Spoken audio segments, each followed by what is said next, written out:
야, 경산에 경산 왔네. 그런 생각을 해봤어요. 경산중학교 와서 말씀을 듣고 목사님과 사모님 만나 뵙고 또 금요 철학기도에 일부 예배 드리면서 경산에 경사가 났구나 생각했어요. 정말 좋은 교회 여러분 다니신 걸 축하드리고 싶어요. 오늘 저는 이제 작은 씨앗 속에 담긴 풍성한 열매에 대해서 말씀을 드리고 싶습니다. 하나님은 풍성한 열매를 맺기로 원하세요.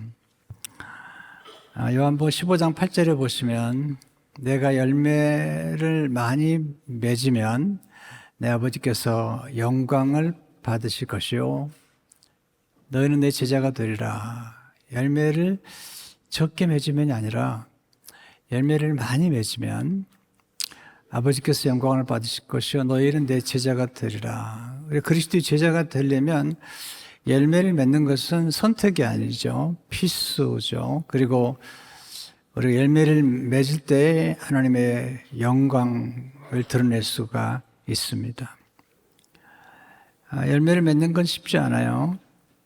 씨앗을 심고 또 나무를 심었을 때 이 나무가 자라서 열매를 맺기까지는 보통 3년에서 7년이 걸립니다. 서둘러 되는 게 아니고요. 또 열매를 맺되 풍성한 열매를 맺는 것도 쉽지 않아요. 그래서 하나님의 은혜가 필요합니다. 풍성한 열매를 맺는 것은 감출 수가 없죠. 하나님의 은혜 가운데 풍성한 은혜를 경험하게 되면 또 차고 넘치는 은혜를 경험하게 되면 우리가 감출 수가 없습니다. 탈무드에 보면 기침과 연기와 사랑은 감출 수가 없다. 그런데 열매도 감출 수가 없죠. 풍성한 열매가 맺는데 어떻게 감출 수가 있겠어요? 경산중학교회가 부흥이 되고 어린아이들이 모이고 이렇게 성장하는 풍성한 열매가 맺는 것은 감출 수가 없습니다.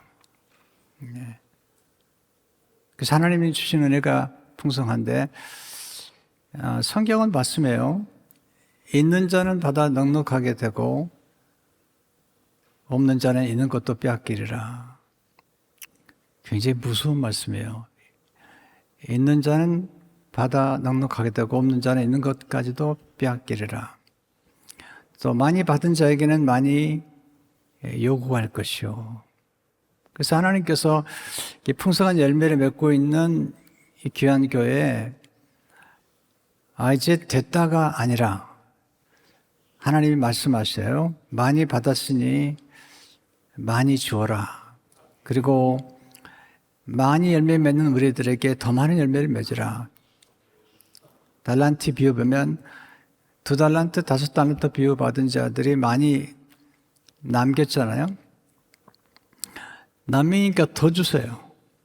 2달란트 받은 사람에게는 2달란트를 주셔서 4달란트를 맡기시고 5달란트 받은 사람은 5달란트와 함께 1달란트 받은 자의 걸 빼앗아서 11달란트를 맡기시는 거예요. 그러니까 교회가 크고 성장한다는 것은 하나님께서 더 많은 걸 맡기시고 그리고 게으르고 악한 종, 열매를 맺지 않은 종의 것을 빼앗아서 더 많은 열매를 남긴 자에게 맡기시는 것입니다. 경산중학교는 보니까 하나님 많은 은혜와 많은 열매를 주셨고 또 지금 하나님께서 더 많은 것을 원하신다는 생각이 듭니다. 오늘 본문에 보면 하나님이 우리가 원하시는 것 가운데 많은 열매를 맺는 비밀이 나오게 됩니다. 열매가 뭘까?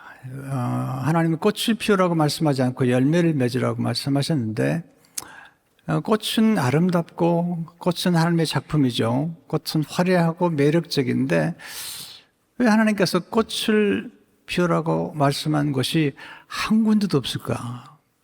너무 궁금한 거죠. 왜 열매를 맺으라고 그랬을까? 보세요. 꽃이 떨어지고 나서 열매를 맺습니다. 그래서 꽃이 필요 없는 게 아니에요. 꽃도 하나님의 작품이고 꽃도 하나님 사랑하세요. 그러나 꽃이 떨어진 그 자리에 열매를 맺게 되어 있습니다. 왜 꽃수보다 열매를 맺으라고 했을까? 꽃은 화려하고 매력적이지만 꽃에는 생명이 없어요. 생명.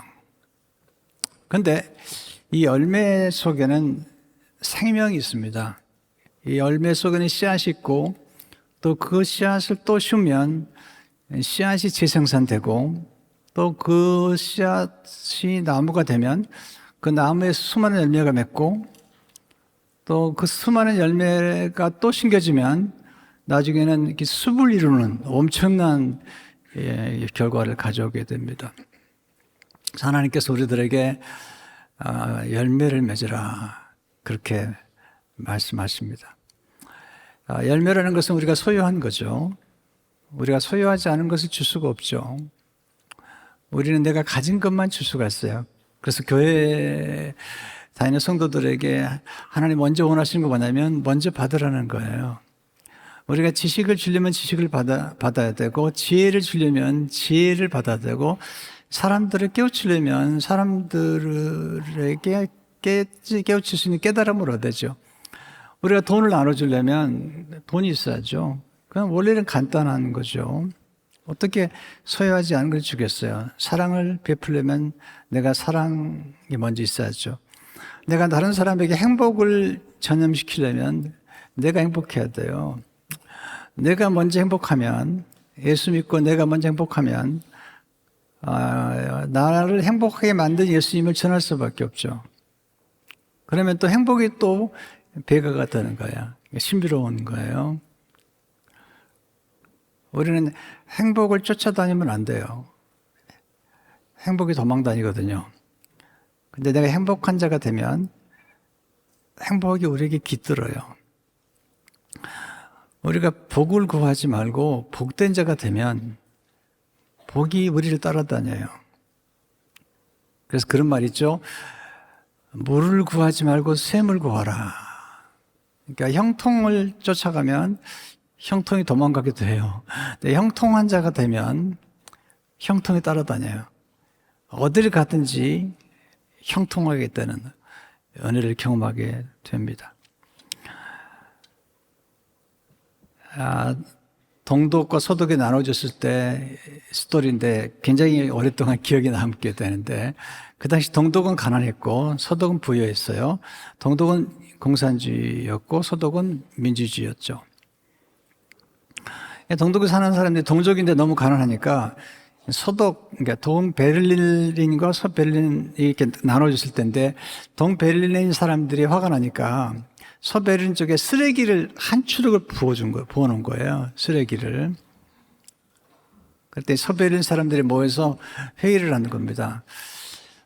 동베를린 같은 동족인데 너무 가난하고 화가 나서 쓰레기를 부어놨는데 우리는 뭘 주면 좋겠는가.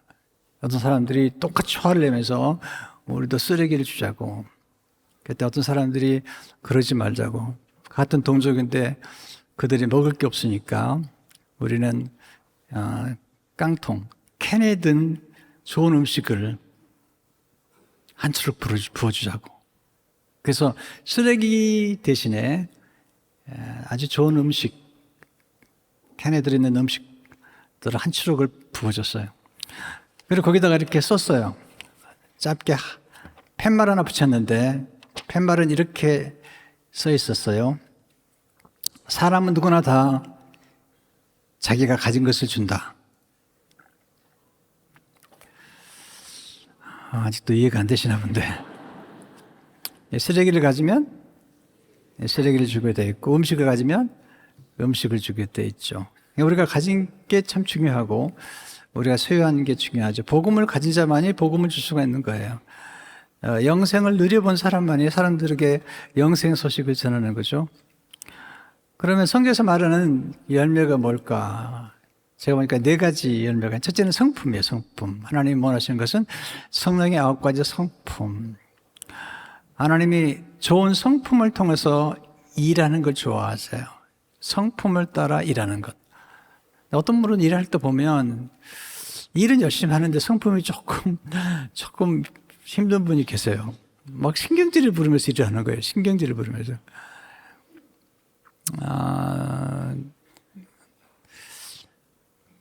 하나님이 조금 슬퍼하실 것 같아요. 그래서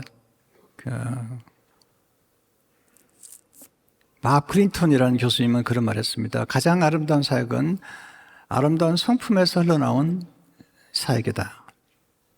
아름다운 성품에서 흘러나온 사역.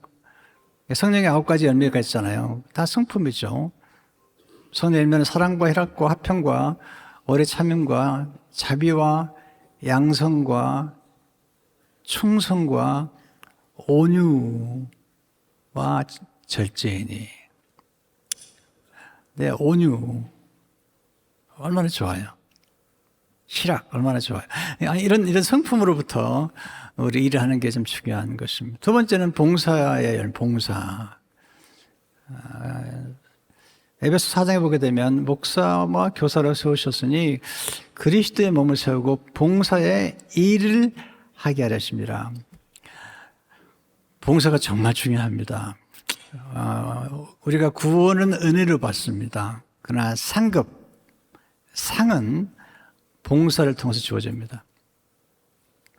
다시 말씀드려요. 구원은 은혜로, 우리 노력이 아니에요. 근데 상급은 봉사를 통해 주어지는 겁니다. 하나님께서 우리에게 봉사할 수 있도록 재능과 은사를 주셨어요. 또는 우리로 하여금 교육을 받게 하시고 어떤 경험을 얻게 하시고 또 축복도 받게 하시고 때로 어떤 분들에게 고통을 통해서 고통이 또 다른 사람들을 섬기는 봉사의 도구가 되기 시작하죠. 그래서 하나님 우리에게 원하시는 것은 주님의 교회를 세우기 위해서 여러분 각자에게 은사를 주시고 봉사의 일을 하게 하심으로 여러분들에게 상급을 주시는 거예요. 만약 목회자가 성도들이 좀 불편할까 봐 봉사의 일을 맡기지 않는다면 목회자는 직무유기를 하는 겁니다. 왜냐하면 성도들 하여금 하나님 앞에 갔을 때 부끄러운 구원, 상급 받지 못하고 면류관을 받지 못하도록 만드는 직무유기를 하는 거죠. 그러니까 목회자는 반드시 성도들을 말씀으로 양육하고 성도들의 은사를 개발하고 은사를 개발한 후에 봉사할 수 있는 장을 만들어서 각 부서에서 교회학교에서 교사로, 성가대에서 또 선도 선교부에서 차량 안내로 여러 부서마다 봉사의 일을 하게 하는 거죠. 그렇게 함으로써 하나님 앞에 갔을 때 상급을 받는 것입니다. 상급. 근데 가끔 봉사하다 보면 힘들죠. 상처도 받기도 하고 또 지치기도 하는데 그런데 가끔은 쉴 수 있지만 봉사의 끈을 놓으면 안 돼요. 봉사의 끈은 뭐가 같냐면 우리 연을 날리잖아요. 연은 바람을 타고 나는 거죠. 근데 이렇게 나는데 연이 높이 날다가 이런 생각을 하는 것 같아요. 연이 내가 높이 나는데 이 끈이 없으면 내가 더 높이 날 수 있을 텐데 끈이 참 날 힘들게 하는구나. 그래서 끈을 끊자요. 그러면 연이 떨어지는 거예요. 봉사도 마찬가지예요. 내가 쉬면 이제 더 힘이 날 거라고 그러는데 쉬었는데 힘이 나지 않아요. 예배가 멀어지고 교회가 멀어지면 참 봉사를 잠시 쉬는 것 같은데 힘이 들어요. 제가 오래전에 들은 이야기인데요. 어떤 대학생이 대학교 4학년 때가 되니까 너무 힘들어서 논문도 써야 되고, 그래서 목사님, 저 그동안 주일학교 교사도 하고, 성가대도 했는데, 1년만 쉬고 싶습니다. 목사님들이 착하잖아요. 그러니까, 좀 쉬라고, 동안. 처음에 이제 쉬고 나서, 처음에는 예배를 좀 못 드려요. 근데 2, 3주 지나니까 늦게 오더니, 어느 날부터는 예배도 참석하지 않는 거예요.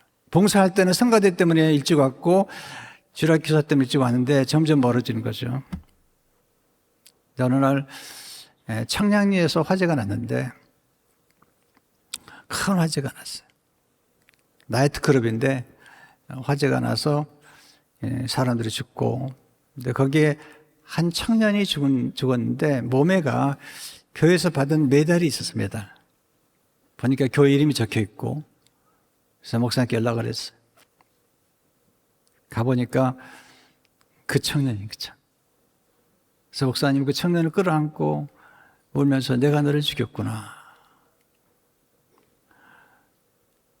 내가 봉사를 그만두려고 할 때 그래도 예배를 위해서 교회 봉사하는 걸 계속하라고 했으면 내가 이렇게 토요일 밤에 이렇게 술집에 있지 않고 주일날면 교회에 있을 텐데,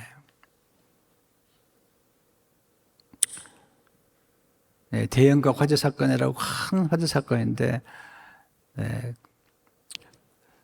교회가 공동체인데요. 교회는 그리스도의 몸이잖아요. 그리스도의 몸이 공동체 안에서 성장하고 자라고 또 봉사일을 할 때 하나님께서 놀라운 경험을 하게 하시는데, 성경에 보시게 되면 하나님이 그걸 축복할 때 이 일을 통해서 출발해요. 이 일을 통해서. 그러니까 요셉이 애굽에 갔을 때 보디발의 집에서 가정 총무의 이 일을 맡았어요. 그 일을 통해서 복을 받아요. 거기서 새로운 만남을 갖고, 그리고 지식과 또 기술을 배우고, 나중에 그 다음에 국무총리의 이 일을 통해서 많은 사람들을 구원하는 걸 보게 됩니다. 이 일은 저주가 아니에요. 이 일은 우리를 축복하시는 거예요.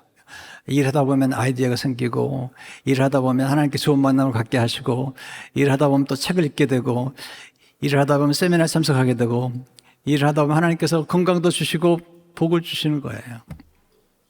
그래서 우리의 삶 가운데 봉사는 축복이고 또 하나님께 상급받는 영광스러운 것인데, 그래서 봉사의 열매가 중요한 것입니다. 세 번째, 영혼 구원의 열매, 영혼 구원에. 주님 오신 가장 중요한 이유, 교회가 존재하는 이유는 영혼을 구원하는 거예요. 영혼을 구원하는 기쁨처럼 큰 게 없어요. 영혼을 구원하고 영혼을 양육하고 제자 삼는 것처럼 기쁜 게 없죠. 예수님께서 이 땅에 오셨을 때 가장 소중히 여겼던 것은 영혼을 구원하는 것이고, 그리고 사람을 키우고 사람을 남겼던 것이죠. 그들은 어부였어요. 무명의 사람들이에요. 그들이 태어난 것은 그 당시에 대단히 위대한 것이 아닙니다. 갈릴리 지방이에요. 예수님도 베들레헴 태어났고요. 오늘날로 말하면 경산이에요. 경산. 경산은 그렇지 않은데, 근데 거기서 인물이 나온 거예요. 세계적인 인물이 나온 거죠. 여러분, 오늘 경산에 있는 아이들이 여러분들이 가운데서 분명히 저는 세계적인 인물이 나올 줄을 믿습니다. 아멘. 경산에 경사가 났어요. 보니까. 왜냐하면 경산은 왜 나는 거죠? 인물이 태어나는 거죠. 네, 훌륭한 목사님과 사모님, 여러분 목사님과 사모님 정말 최고 훌륭한 분들이세요. 소식은 들었지만 만나보니까 진짜로 훌륭하시네요.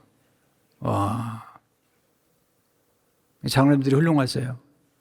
왜냐하면 좋은 목사님을 모셔왔어요. 장로님들이 다 훌륭하지만 제일 훌륭한 게 뭐냐면 좋은 목사님을 모셔온 거예요.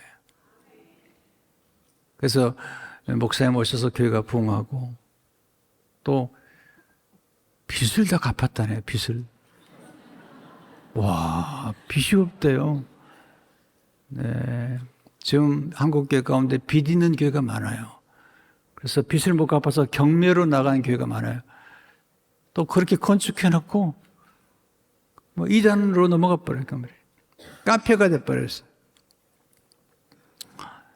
근데 경산중앙교회는 빚이 없는 교회래. 야, 대박 났습니다. 대박. 목사님 여기 지금 못 앉아 계신데 박수 한번 해도 박수, 목사님한테.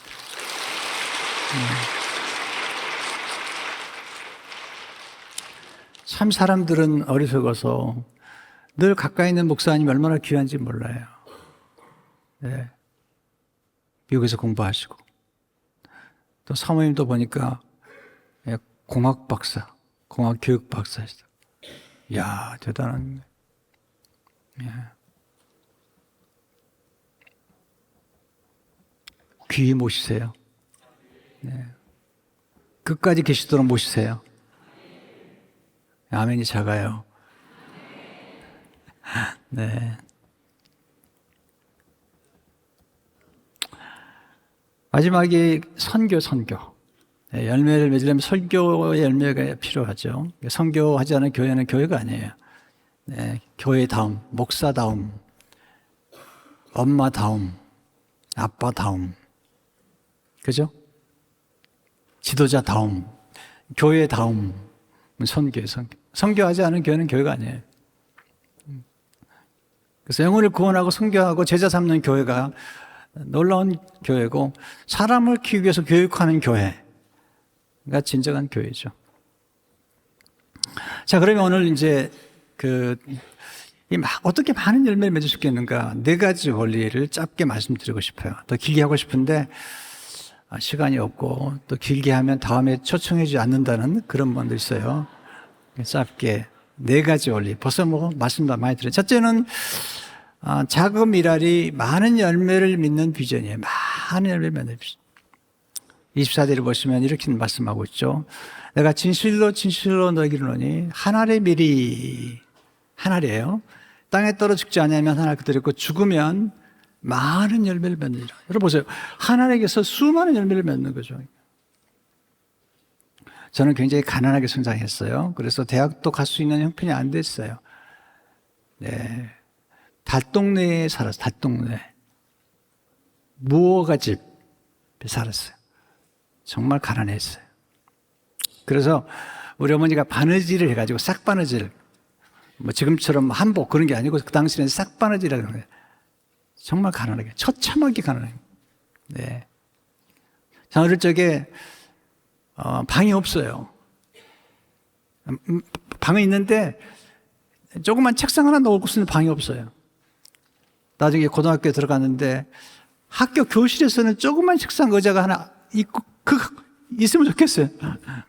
근데 그것 찾을 수 있는, 그걸 놓을 수 있는 공간도 없었던 사람인데 예수를 믿었어요. 그러니까 늘 가난하니까 생각 속에 결핍의식이 많았던 거예요. 결핍의식이요. 그래서 늘 결핍하는 거죠. 어느 날 하나님 말씀 묵상하다가 하나님께서 깨달음을 주셨어요. 성경을 한번 봐라.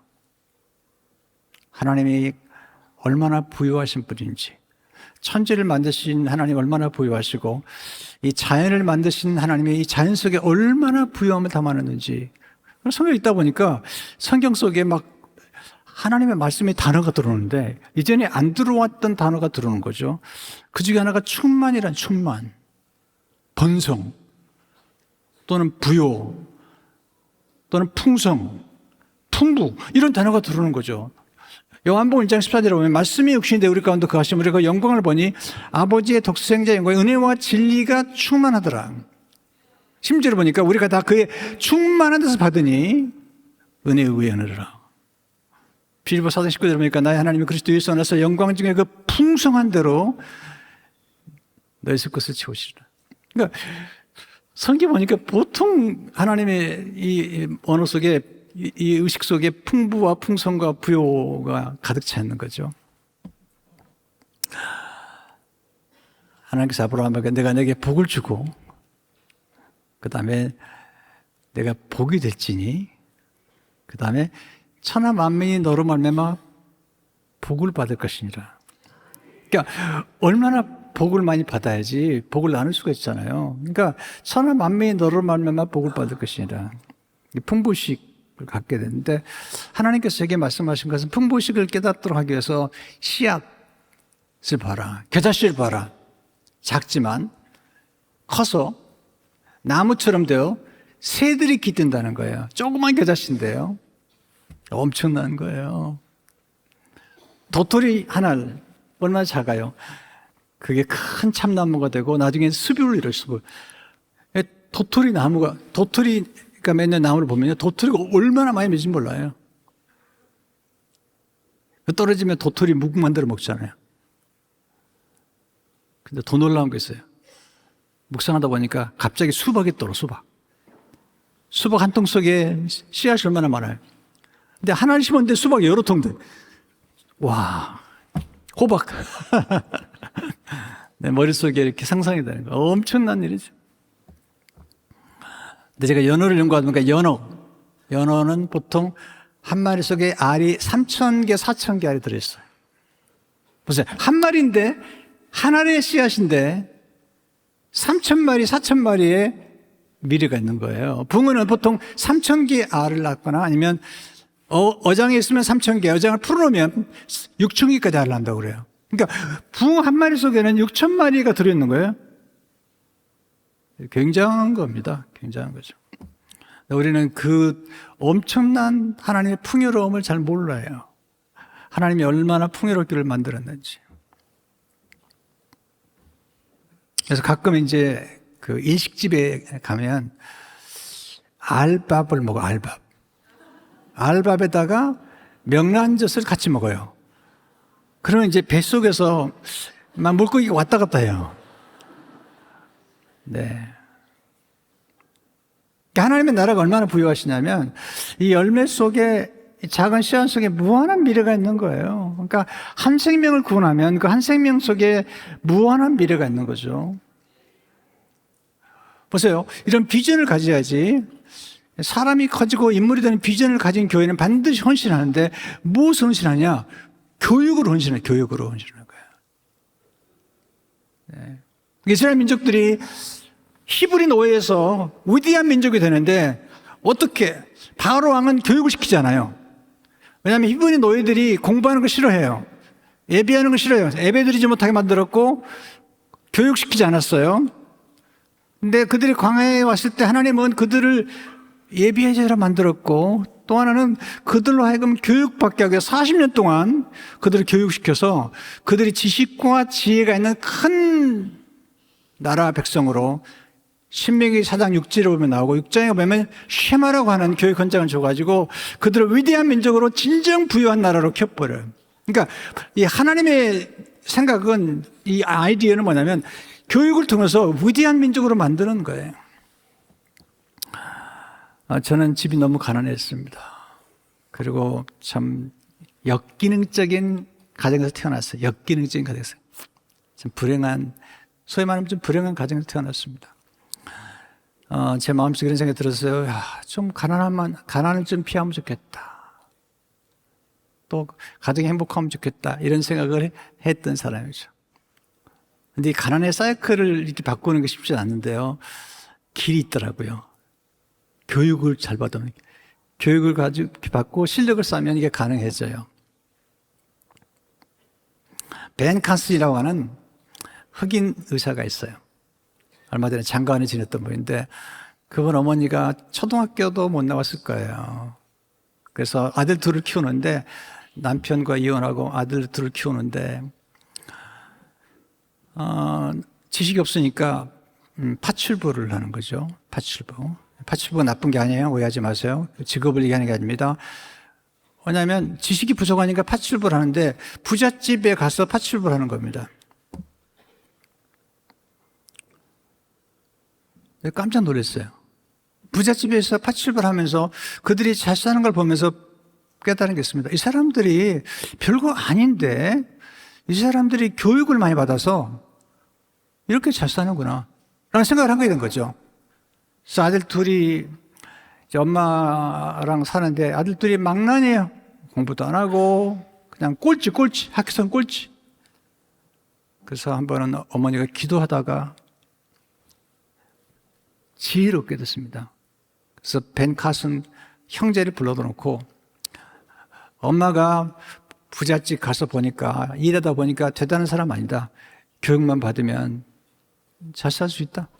그러면서 아들에게 두 아들에게 숙제를 냈습니다. 일주일에 도서관에 가서 2권의 책을 읽고 매주 도서관에 가서 2권의 책을 읽고 그걸 엄마한테 얘기해 줘야 된다. 근데 보세요. 처음에 도서관 2권 읽으니 처음에는 별거 아닌데요. 점점점 책을 계속 보는 거예요. 매주 도서관이니까. 나중에 가면은 도서관 사서들이 너무 좋아하는 거죠. 아이들이 책을 모르니까 처음에는 주로 동물 이야기를 읽었어요. 그 다음에는 동물 이야기 다 읽고 나니까 읽을 게 없어요. 그 다음에 식물 이야기를 읽었어요. 식물. 다 읽고 나니까 읽을 게 없어요.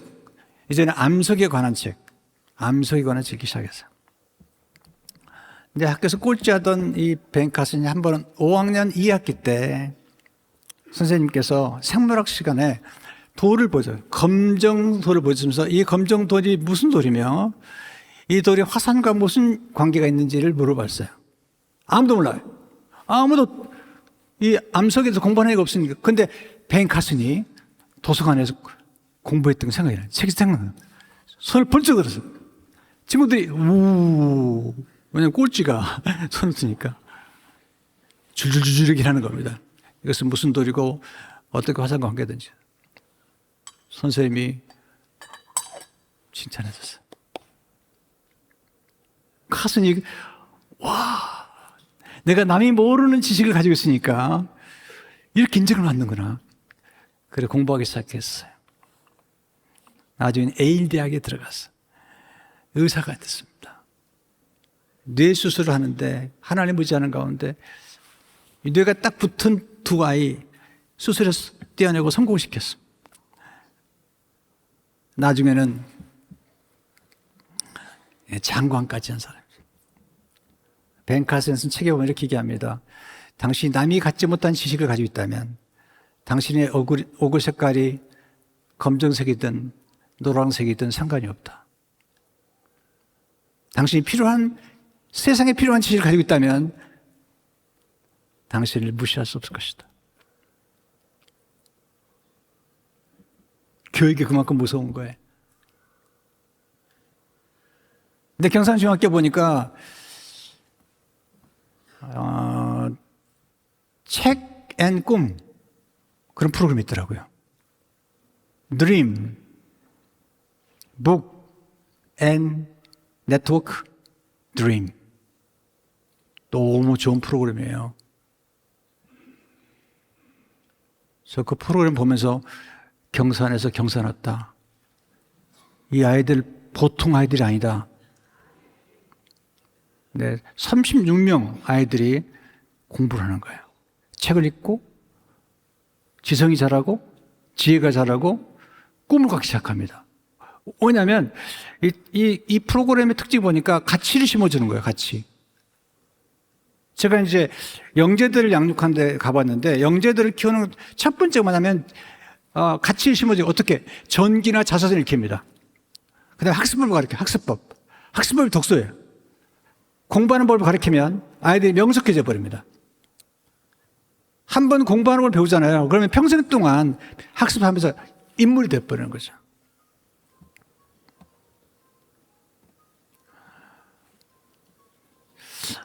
제가 볼 때 경산중학교에 대단한 교회다. 앞으로 분명히 인물이 나올 거다. 지금도 인물이 나오지만 앞으로 경산중학교에서 글로벌 인재, 세계적 인재, 천국 인재가 나올 것이다. 제가 분명히 예언하건대 분명히 나옵니다. 네. 저도 원래 공부를 못했던 사람이에요. 예수 믿고 신학대학 들어갔고 그리고 계속 공부를 했어요. 계속 공부를 했어요. 지금도 공부를 열심히 해요. 지금도 나이가 꽤 들었습니다. 제 나이가 들어 보여요, 적게 보여요? 예, 말 잘하세요. 꽤 들어 보이시죠? 근데요, 작년과 올해 초에 어느 때보다도 책을 많이 봤어요. 성경도 읽고 책을 많이 봤어요. 계속 여기 와서도 한 달을 지내면서 벌써 여러 권의 책을 봤어요. 여러분 무식하면 경산중학교가 저를 초청했을 것 같아요? 교육은 하나님의 아이디어예요. 책은 하나님의 아이디어예요. 가난의 사이클을 깨트릴 수 있는 거죠. 한국 지금 너무 잘 살아요. 여러분 아세요? 경산도 잘 살아요. 대구도 가보니까 잘 살아요. 당당해요. 어딜 가니 당당해요. 돈도 많은 것 같아요. 차도 장난이 아니에요. 네. 와, 대단해요, 여러분. 아십니까, 여러분? 얼마나 좋은 나라에 사시는 거 아십니까? 제가 작년에 6년 만에 한국에 나왔다가 돌아가면서 이런 생각했습니다. 하나님, 이 나라 지켜주세요. 모든 세계 사람들이 다 오고 싶은 나라. 지금 제가 LA에 사는데요. 충격이에요. 옛날에는 LA가 음식도 좋았고 꽤 괜찮았는데 여기 와보니까 LA 음식은 저기 가라라. 네, 우리 교회 지금 설교 들고 있을 텐데 이게 이런 곤란한데 와, 대단해요. 맛집도 많고 곳곳이 건강을 관리해 줄 수 있는 장소가 있고요. 비전, 꿈, 대단한 겁니다. 두 번째는 겸손의 원리입니다. 위에서 아래로 내려오는. 하나님의 땅에 떨어지잖아요. 떨어져야 되잖아요. 하나님께서 쓰신 인물들은 겸손하게 만들어요. 겸손하게 만들어 쓰세요. 교만한 사람 쓰지 않아요. 사울 왕은 교만했어요. 하나님 버리셨어요. 근데 다윗은 겸손하잖아요. 요셉도 겸손하잖아요. 다니엘도 겸손하잖아요. 하나님께 무릎을 꿇고 기도하잖아요. 세 번째, 자신을 감추는 은익의 원리죠. 예. 자기 씨앗을 땅에 감춰야 돼요. 들어가야 돼요. 씨앗이 겉으로 드러나면 새가 먹든지 아니면 태양볕에 말라버려요. 그래서 하나님께 쓰신 인물들은 어느 기간 동안에 어두운 곳에서 키우셨어요. 어두운 곳에서. 요셉은 감옥에서, 구덩이에서, 모세는 광야에서, 다윗은 아둘람 굴에서, 심지어는 사도 바울은 그의 생애 마지막에 감옥에서 위대한 작품을 쓰게 만들어요. 옥중서신이라고 하는. 와, 대단한 글을 만들어요. 가끔 하나님께서 우리를 하여금 이 어두움 속에서 우리를 성장하게 만드시는데, 여러분, 자궁에서 자라는 아이들 보세요. 자궁은 깜깜한 것이에요. 모든 생명은 어두운 곳 자라는 거죠. 땅속에 씨앗이 심으면 그 씨가 뿌리를 내릴 때 그 어두운 곳이죠. 달걀이 어미 닭에서 21일 동안 이게 품고 있거든요. 이게 굴리거든요. 근데 20일이 지나면 부활하는데, 이 평화가 되는 가장 중요한 조건은 뭘까? 기다림이란 책을 쓴 작가는 이렇게 말합니다. 계란이 병아리로 부화되는 가장 중요한 환경은 어둠이다. 고난이다. 여러분 생각 가운데 가끔 참 어두움 겪을 거예요. 그런 기간 동안에 우리가 자라는 거예요. 네. 고난은 피할 수 없어요. 하나님 사람들에게 삶 속에 고난은 피할 수 없어요. 근데 그 고난이 우리를 키워요. 어둠 가운데 하나님 우리를 키우시는 거예요. 빨리 성장하는 게 아닙니다. 하나님의 사람들은 서서히 성장하는 거예요. 그것도 고난 속에서, 어둠 속에서 성장하는 거죠. 너무 서두르지 마세요. 하나님 제일 싫어하는 게 조급함이에요. 제가 좋아하는 말 중에 오래 엎드린 새가 높게 날고 먼저 핀 꽃이 빨리 진다. 오래 엎드려 기도도 오래 하고 오래 엎드려 기도하는, 높이 나는 거죠. 또 하나 제가 좋아하는 말이 있습니다. 못생긴 나무가 산을 지킨다. 따라서 해보세요. 못생긴 나무가 산을 지킨다. 왜냐하면 잘생긴 나무는 나무꾼의 눈에 띄어서 빨리 잘리는 거예요. 못생긴 나무는 눈이 안 띄어가지고 거목이 되는 거죠. 보니까 제가 미국 살다 보니까 라스베가스 가니까요, 예쁜 여자들이 다 거기 있어요. 8등신 같아요. 근데 못생긴, 안 생긴 분들은 다 교회, 아니, 경산중학교는 아닌 것 같아요. 제가 보니까 경산중학교에는 얼굴 보고 신자가 되는 것 같아요. 성가대도 마찬가지로 엄청 잘생겼어요. 근데 옛날에 보니 그렇더라고요. 근데 진짜 안 생긴 분들 계셨어요. 제가 75년에 신학대 들어갔는데 신학교에 들어가보니까 거긴 진짜 안 생긴 분들이 계시더라고요. 요즘은 아니지만 저는 못생긴 나무처럼 성장했어요. 제가 제 모습 가운데 제일 싫어하는 부분이 하나 있어요. 제 어머니가 저를 잉태하고 나서 우리 아들 엄마 닮았는데 딱 한 가지 안 닮으면 좋겠다. 그건 코예요, 코. 우리 어머니가 납작코예요, 납작코. 그래서 저를 낳고 마음속에 기도하실 때, 우리 막내 아들 납작코 아니면 좋겠다. 그런데 엄마의 DNA를 받은 제가 납작코겠어, 아니겠어요? 납작코예요. 지금 좀 괜찮아 보이죠? 네, 지금 좀 유명해져서 그래요. 납작코였어요. 어머니가 내 코를 잡아당겨요. 못생긴 코를 잡아당겨요. 난 제일 싫어했던 게 뭐냐면 누가 내게 별명을 붙일 때 납작코라는 별명을 너무 싫어했어요. 치유가 안 됐어. 저는 겨울을 좋아했어요. 왜냐면 겨울에 마스크를 쓰니까. 코를 가렸어요. 난 웃지도 않았습니다. 웃으면 코가 더 넓적해지니까. 못생겼나.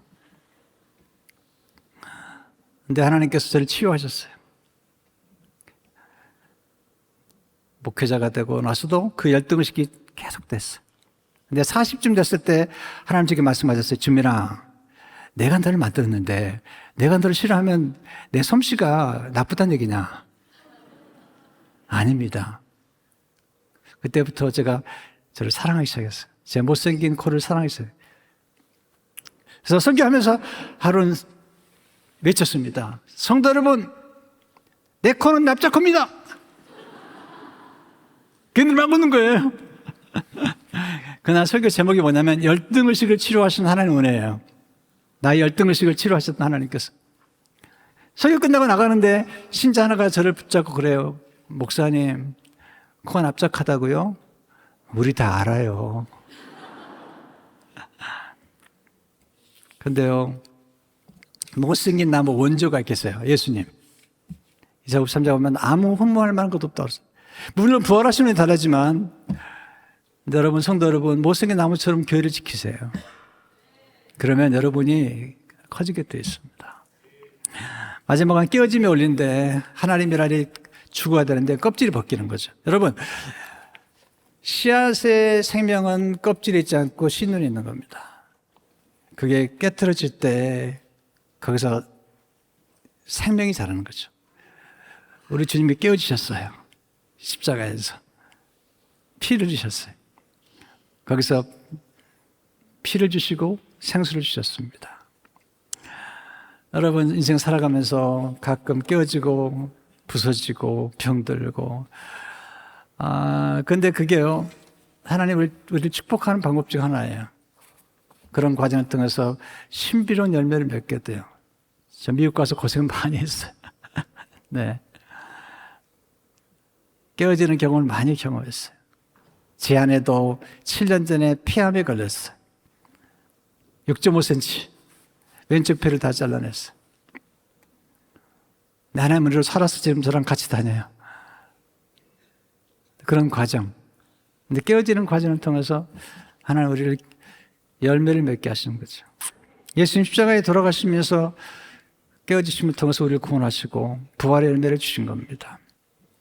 경산중학교 성도 여러분, 지금도 많은 열매를 맺으셨는데 이번에 복음축제에 많은 열매를 맺으시기 바랍니다. 아멘. 아이들을 키우세요. 한 아이가 크면 놀라운 미래가 주어지는 거예요. 네. 마틴 루터라고 하는 유명한 종교개혁가 있잖아요. 그분이 다니던 교장 선생님은요, 아침마다 조회할 때마다 어린아이들에게 인사를 했다고 그래요. 물어봤습니다. 사람들이, 교장 선생님, 왜 아이들 앞에서 인사를 합니까? 그랬더니 제가 인사하는 이유는 내가 아침마다 만나는 이 어린아이들 가운데서 반드시 세계적인 인물이 나올 겁니다. 근데 바로 그 학교에서 마틴 루터가 나온 거예요. 오늘 여러분이 섬기는 이 귀한 교회의 어린아이들 가운데 분명히 훌륭한 인물이 나올 겁니다. 이미 다 나오고 있는데 앞으로 하나님께서 귀한 교회를 더 아름답게 쓰시고 풍성한 열매를 맺도록 하는 축복이 있기를 주의 이름으로 축원합니다.